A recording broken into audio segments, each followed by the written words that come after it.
All right, so we're going to go live to our game right now. On the left, you see Lewis Laskin is facing off against Korey McDuffie on the right. Now we don't have the deck list yet for these guys. We're getting them in just a moment, but looks like Korey took game one. So taking a look around today, just in the brief time we've had, we're seeing some Caw-Blade, of course, playing the most obvious kind of inclusions in that deck being Sword of War and Peace and Batterskull. Those are probably the big additions to that deck, and I know a lot of people don't necessarily want to see that deck get stronger, but we've kind of seen some people taking that deck and going back to what Jerry has played a few weeks ago at a past Open Series in the Darkblade deck as being like an option for making the deck a little bit stronger. The discard spells are really strong right now, but let's just go into this game here. So Lewis led with a Creeping Tar Pit, and Korey cracked a Marsh Flats on turn one for a Swamp. So and there is a Despise. So first spell of the game, a new Phyrexia card, Despise. That was just what I was talking about. These 1-mana discard spell, the suite that we have now in Standard, Despise, Inquisition, and Duress, are really strong right now. Korey took Lewis's Stoneforge Mystic. Seems like a good choice. Yeah, definitely a good play. And so Lewis cracks right back with an Inquisition of Kozilek, and we see Korey's got the new sword in his hand along with one of the old swords, Feast and Famine, along with 2 lands and a Go for the Throat, and looks like Korey lost his own Stoneforge Mystic, and Lewis preordains him of his Seachrome Coast. Yep. So, already seen 3 1-mana spells, 2/3 of which have been the strongest discard spells that we've seen in Standard in a while, since Thoughtseize, basically. So, alrighty, Korey's going to drop down a Seachrome Coast and pass on back. And Lewis will follow up with an island. And it goes with another Preordain. This is going to be a really exciting day to just see what cards people implement. I mean, I think some of it's obvious, but, Lewis shipped both those cards. Drew his card. Yeah, Remind me to tell you my nickname for Korey McDuffie later. Here we see Megan Holland, MTG Mom, in the background. She's here kind of like a runner for us, doing some tweeting, so follow the hashtag SCGFL if you want to see some of her thoughts, along with pretty much anybody tweeting about it. So Korey goes and drops the Sword of War and Peace, the new sword. Some people underwhelmed by it, others pretty excited about it. Lewis goes with a Jace and then a second Creeping Tar Pit added to the board. So we've got, Laskin has 2 Creeping Tar Pits, an island and a Seachrome Coast, and a Jace Bellerin. I'm sorry, I didn't clarify that a second ago. Korey has 2 swords in play, along with an island, a plains, a Seachrome Coast, and a swamp. So both players obviously on more of a Darkblade plan. Now I've heard rumblings of a blue-black deck that just splashes for Stoneforge Mystic. Which is a testament to the power of the card. Yeah. So they're not playing Squadron Hawks, which is pretty nuts. Now, I don't know, we haven't seen a Squadron Hawk yet out of either of these guys, so it could be, one of these decks could be it. Actually, we're just getting the deck list right now from Glenn. And Laskin adds his own Sword of War and Peace to the board, so we've got a whole lot of weaponry there on the table, but nothing to carry it, which makes me kind of wonder, are these decks not playing the ever-present Squadron Hawks, the Caw of the Caw-Blade? What's that? Okay, so we're half right. Yep. Joe already taking a look at the list. Go ahead. Korey is playing the Squadron Hawks, and Lewis is not. Okay. Lewis is playing 4 Stoneforge, 3 Spellskite, and 2 Vampire Nighthawk. This is his main deck that we're looking at. We not sure as far as his sideboard is concerned. He's got another a 4th Spellskite. Now that's what I was talking about. The main deck Spellskites are Malakir Blood Witch in the sideboard. Nice little old school. Yeah, I haven't seen that in a while. But, yeah. So Laskin activates his Celestial Colonnade and attempts to equip it. And Korey lets it resolve, but then bounces the sword back to Laskin's hand. So Korey getting in for, or Korey losing 3 to the Creeping Tar Pit there. Now Korey, with 2 swords on the board, It's funny, he's the one playing the Squadron Hawks, and he's got no guys. Passes the turn back to Lewis. Lewis drawing off of that Jace Bellerin. I mean, this is one of the things that gives me a little bit of solace about losing Jace the Mind Sculptor in the fall, is hopefully Jace Bellerin will still be around, because I miss that guy. Here you see, like, he's just drawing cards off of Jace Bellerin. Yeah. Jace Bellerin was a perfectly adequate Planeswalker before Jace the Mind Sculptor came around. And right. So we just saw a Go for the Throat took out Laskin's activated Creeping Tar Pit, so... And Laskin adds another basic land to the board. After fetching with a Marsh Flats, he added a Swamp, and there is Vampire Nighthawk. So this is an entirely different kind of hawk, taking the place of Squadron Hawk here. It's you should call this deck Hawks with Fangs. Yeah. I haven't come up with any interesting puns yet, but there's the last counter off of Jace Bellerin to draw Lewis a card. Laskin has looks like 9 cards in his hand. Cards in hand. I mean, I don't think it's 9. It must be, he must have been 8, and now he's 7. Played a land. Plays back that Sword of War and Peace, and equips it to the Nighthawk, and Nighthawk is in. Jason is going to get you started once again. Booster draft number 1. So this is the power of Sword of War and Peace. We're seeing it right here for the first time on SCG Live. I don't know how many cards are in Korey's hand. I'm pretty sure it's I mean, it looks like 3. So the Nighthawk hits for 4, and then another 3 which should drop Korey to 6. And Laskin just gained 6 life, or I'm sorry, how much? 4 plus another 6 from the cards. Right, exactly, because he had the Nighthawk's lifelink plus the 6 cards, so he gained 10 life. Crazy.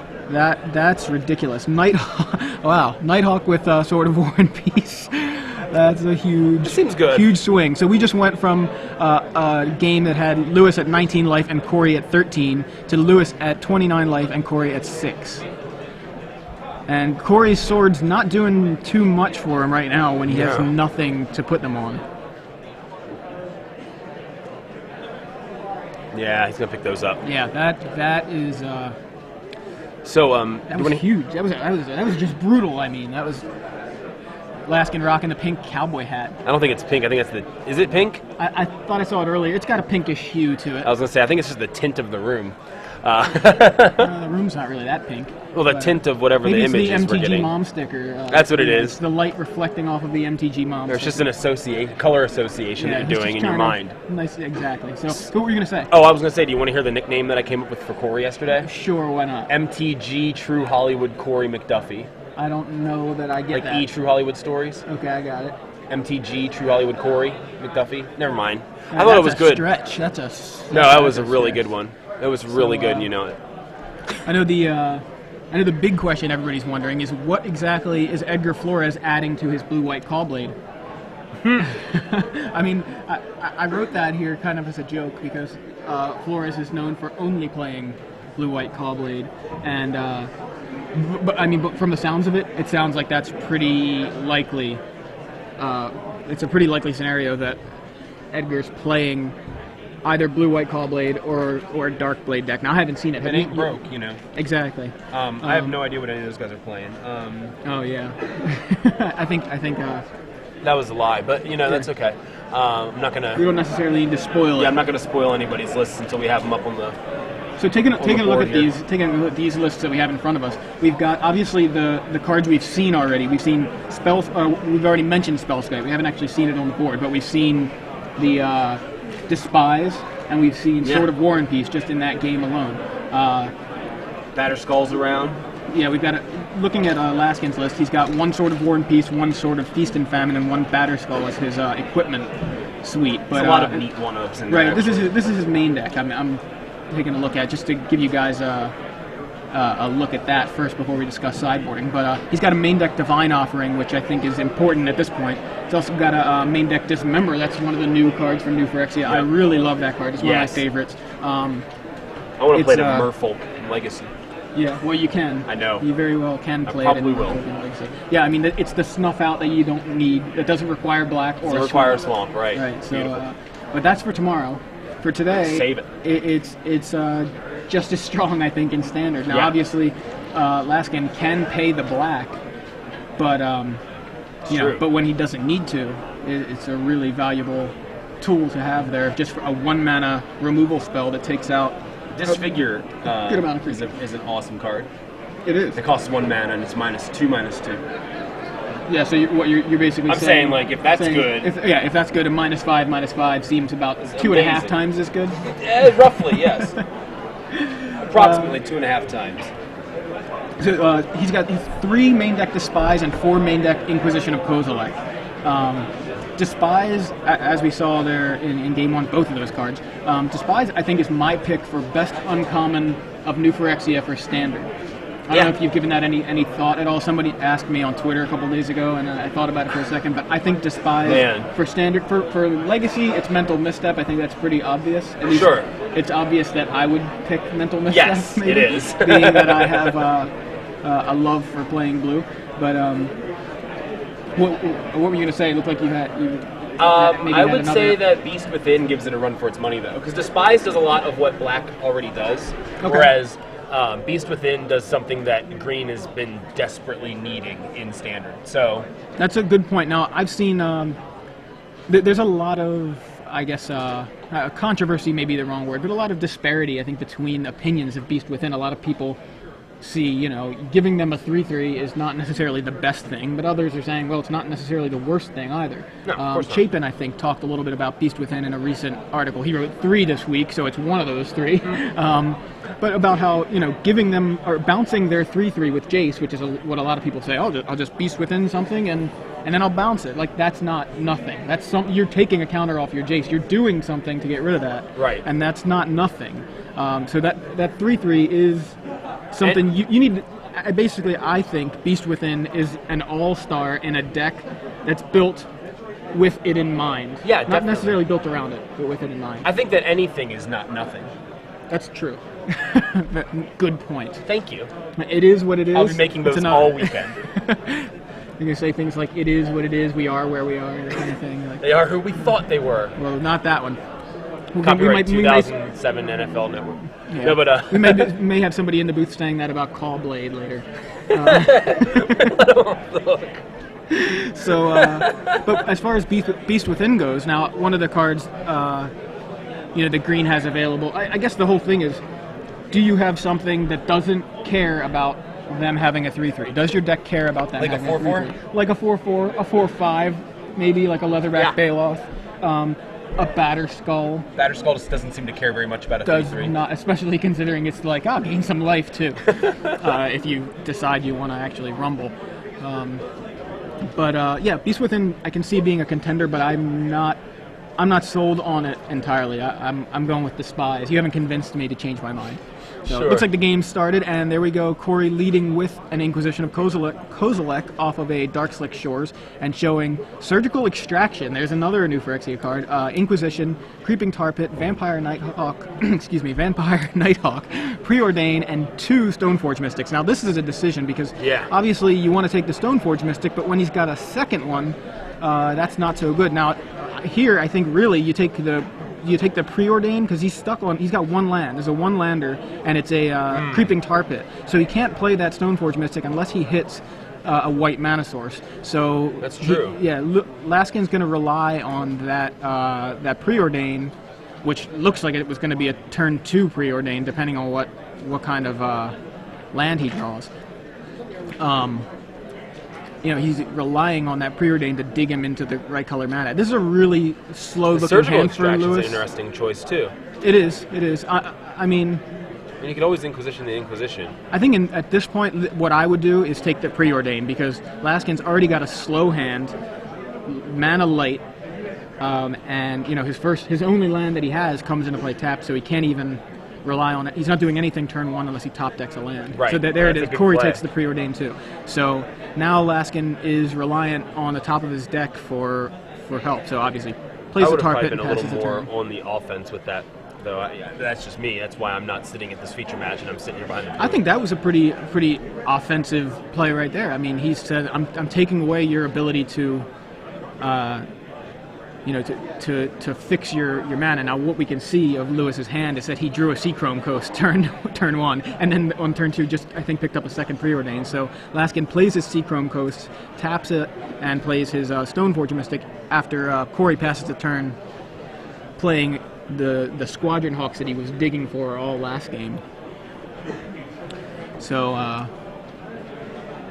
so there you actually see one of the downfalls of playing discard is that the players are playing off of the top of their decks, and sometimes the top of their deck is on the same team. Sometimes they just draw it. Right, so Laskin plays a Mystic and searches for Sword of War and Peace, which we saw wreck Korey last game. I don't think that's the last time we'll see that interaction this weekend. I have a feeling. So Korey, with his Squadron Hawk, his lone Squadron Hawk in play, plays a Preordain off of a Darkslick Shores. Right now, just has a Plains in play untapped, and draw a Stoneforge. Draw a Stoneforge Mystic of his own. Plays a second Darkslick Shores and plays a Stoneforge of his own. So. Dun, dun, dun, dun, dun, dun. I think he passed Batterskull, passed Sword of War and Peace. There's Batterskull. So here we have our first appearance of Batterskull in a Star City Games Open Series SCG Live feature match. I think Lewis may have played one at the end of the last game, but it was irrelevant at that point. Okay, I saw the scoop. I think I must have been looking at. I saw him flash one somewhere. That's probably what it was. Maybe he flashed one. So. All right, so Korey tapped out, swings with the Squadron Hawk, passes a turn back to Lewis. So Laskin looks like he's about to play Inquisition of Kozilek. Yep. And I think he already at least had the Batterskull in. Oh, Batterskull costs 5. Never mind. Yep. I'm thinking of Duress for some reason. But yeah. So there's a Despise, 3 Squadron Hawks, a Jace, and Batterskull, and it looks like Sword of War and Peace there at the end, the bottom left, or is that a Marsh Flats? I'm actually... Marsh Flats. Is it a Marsh Flats? Yeah. Okay. I felt like it looked more like a sword, but... No, it's a... Yeah, the fact that the part that's covered up is the part that would help me differentiate between whether or not... I'm still not convinced that that's a Marsh Flats. It could be. It's one or the other. I'm pretty sure it is. Looks like he just took a Squadron Hawk, one of the... Yeah. It's a glare on the graveyard, but there's only 2 left. So Korey's left with Despise, Squadron Hawk, Jace, Batterskull, and possibly Sword of War and Peace. Now, the one thing that makes me think it was a Marsh Flats is that that it is a Marsh Flats? That he didn't take it with Inquisition.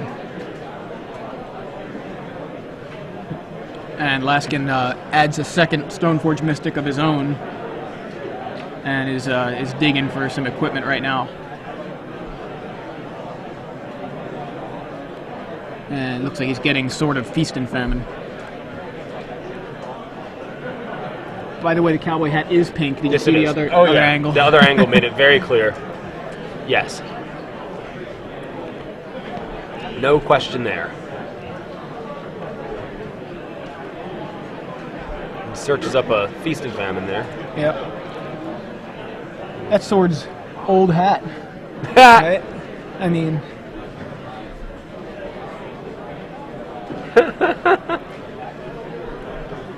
and plays a 3 or 2 life for his Surgical Extraction on Korey's Squadron Hawks. So that was what he was doing with the Inquisition. Yeah, the Inquisition taking the 1 Squadron Hawk out of Korey's hand and then Surgical Extracting the other 2. And then also gets to take a look through Korey's deck, even though he knows there aren't any more Squadron Hawks there. He's able to take a look through his deck and figure out what he boarded.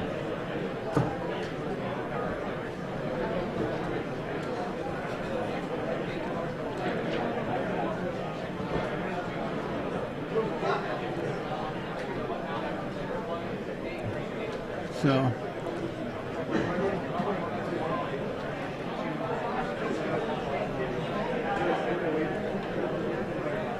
I believe he may have done that during Korey's upkeep, so he got a chance to see what he drew.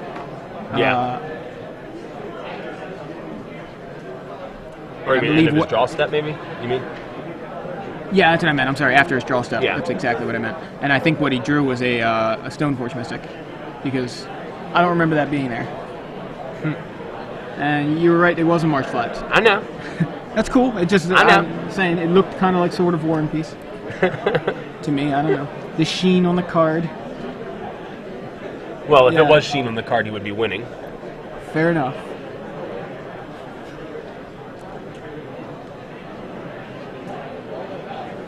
So, Korey plays and cracks the Marsh Flats. I knew it was going to come, right after I said sheen, I figured that was a likely... You catch yourself, smacking yourself in the head, oh my god, I can't believe I just let him lob that softball at him. Yeah, so 4 mana for a Jace the Mind Sculptor. Now, this card's good. Yep. Looks like he's going to probably brainstorm here. I'm not sure how accurate it is. Huh? I'm just trying to see if if he's going for brainstorm or Fate Seal. Looks like he went with Fate Seal. I mean, I was going to say if he brainstorms, he's going to have to chump with his guys if Laskin decided he wanted to kill Jace. I was just going to say I don't know how accurate the report is, but I've heard rumblings that we might see a couple Jace the Mind Sculptures this weekend. Yeah. Seems fair.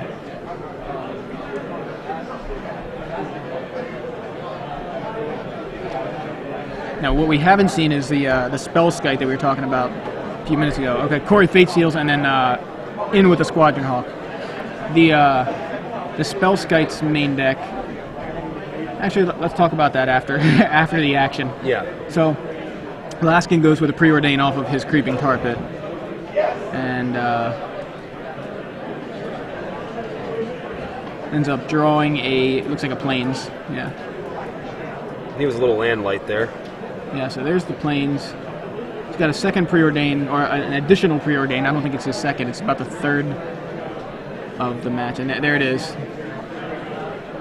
So Lewis just doing some digging of his own here after that Fate Seal, and I think that was a Vampire Nighthawk that he drew. A little tough to tell.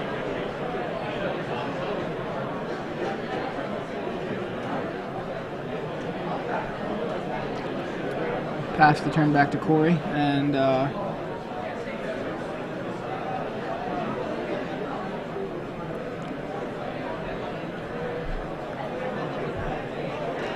so, I was going to say about the, Korey choosing to play Jace last turn seemed like a good play, even though a lot of people probably are thinking, he has that Battered Skull, he could have vialed it in at some point using the Stoneforge Mystic, but he just chose to play Jace. I think that was probably the right call there. Yeah, it did. I mean, seems to be working out for him. I mean, he could preordain now, set up his, Korey goes with a Creeping Tar Pit. And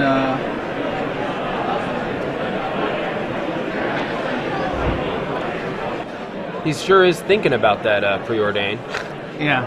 So Lewis now uses his Stoneforge Mystic to vial in Sword of Feast and Famine at the end of Korey's turn, and now untaps with the old sword in play. There was a sword that was around I vaguely remember it sort of Body and Mind, but I don't know. I feel like it's just it's a thing of the past. That's a weird. I don't think that's real though. That's a weird name. Yeah. So when Laskin attempts to equip the sword to a Stoneforge Mystic, Korey has the go for the throat in response to the equip, and Lewis plays a Glacial Fortress. Now he can obviously go with the equip again here, which looks like he. Oh no, thought that might be what he was going to do, but there's a Vampire Nighthawk. Kind of wish you still had that go for the third, don't you? Yeah. So, but there's the Batter Skull off of the Stoneforge Mystic that we suggested or that we mentioned last turn. So Korey now. Tim Atten's a germ. Isn't it Tim Aten? Aten. Whatever. He ain't here. All right. So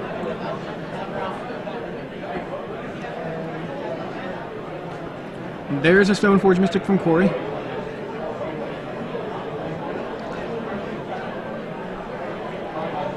What do you think about basically the cutting of the Squadron Hawks from Caw-Blade to build more of a? Basically, it's cutting it from the Dark Blade list to play something like Vampire Nighthawk and just a stronger black presence in the deck. What do you think? If there's one card I like to see getting a little more love in standard decks, it's Vampire Nighthawk. Okay. One of my favorite creatures in standard. Yeah.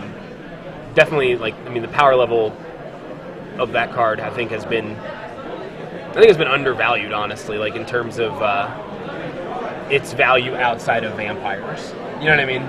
So Korey, after playing a Stoneforge Mystic, gets Sword of Feast and Famine, plays Sword of Feast and Famine, and off of his other Stoneforge Mystic, and equips it to the Germ token.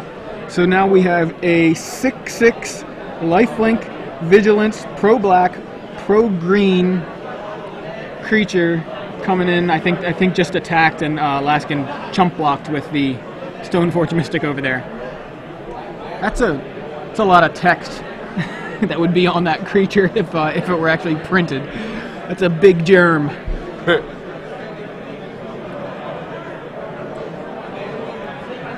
I suspect we won't see many decks without Stoneforge Mystic today. If I had to guess. We'll have to talk a little bit about Stoneforge Mystic. I think we definitely in the downtime. I don't know if I think we do have some differing opinions on Stoneforge Mystic. I have some pretty strong You think opinions. It's bad, and I think it's good. Yeah, I think I have some very strong opinions about Stoneforge Mystic. I have very strong opinions. That's cool. I'm interested to hear them, or to talk to you about them. So, Laskin under some major pressure from that Germ token. Preordain. Yeah, there's Preordain. Obviously, it's tough from a deck that now is so heavy black. Facing against a Sword of Feast and Famine. Yeah. It's really I don't even know what he's digging for exactly. He's basically looks like he's got to dig for artifact removal. And that's the one thing about Batterskull a lot of people don't really think about, is that it creates a black creature too. Right. So yeah, I mean it creates a black creature. So obviously Doomblade not so good against it, which Lewis does play a main deck Doomblade and another in the sideboard. So it looks like Laskin's going to Jace. Yeah, that's what I was going to say. Legend rule away Korey's Jace the Mind Sculptor and swing in with a Vampire Nighthawk. So that's another thing we should talk about at some point. Legend rule? The legend rule? Yeah, it's been a little topic of discussion recently. So I haven't heard too much about it, but I heard kind of the basics of the discussion from my roommate. So Korey with a commanding presence, just that Germ is a commanding presence right now on the table. Laskin completely tapped out besides his Sword of Feast and Famine, which it's not relevant at all. Laskin's going to get hit hard right here. I really, wonder what his plan is here. Because that's he's going to get hit, looks like, with a Tar Pit, Squadron Hawk, Stoneforge Mystic, or maybe he's changing his mind here. Looks like, all right, Tar Pit, Stoneforge Mystic, so that's 4, plus the 6 from the Germ. So he's taking 10 damage there. Yeah. Loses a Marsh Flats. I believe Laskin's empty-handed right now. No, he's still got something, at least one. Yeah, and that's a Sword of War and Peace. After I think Korey just played a discard spell, just didn't get to see what it was. He tapped. No, he discarded the Marsh Flats off of the Sword of Feast and Famine. Yeah. And then Korey tapped his Darkslick Shores for something that he put in his graveyard so quick that I missed it. And then Laskin discarded the Sword of War and Peace. So Korey, a lot of action, plays and yet another Stoneforge Mystic, I believe, for I think he picked up a Sword of War and Peace. So that's in his hand, and he moved the Sword of Feast and Famine to his Squadron Hawk. So now there's. Finally, he gets that Divine Offering. It might be too little too late at this point. Yeah, at this point, so we have, you know, the Vampire Nighthawk isn't getting through the Squadron Hawk that Korey just suited up with the sword.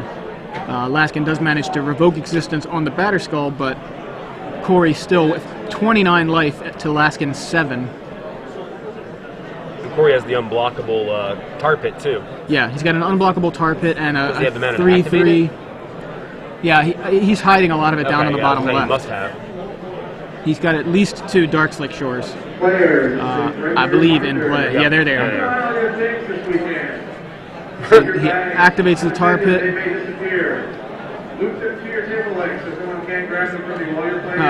Plays another tar pit. Plays sort of War and Peace off of the Stoneforge Mystic. In with a tar pit and a Squadron Hawk. Untaps all his lands. Equips sort of War and Peace to the one of the Stoneforge Mystics. The untapped one. The other equipment too. I'd have just moved the other equipment. Well, maybe it depends on what he's got in his hand. At this point, he's kind of like he's got inevitability right here. I mean, inevitability is an understatement. He's got the win right here. Yeah. Depending on what Lewis plays. So if he's just got something like a Mana Leak or something, I don't even see. Does he even play Mana Leak? I'm looking around. I'm looking at Korey's deck. No counter spells. Yeah, maybe Into the Royal. So there we go. Korey takes the game with 29 life at the end. Wow. So pretty decisive victory there for Korey.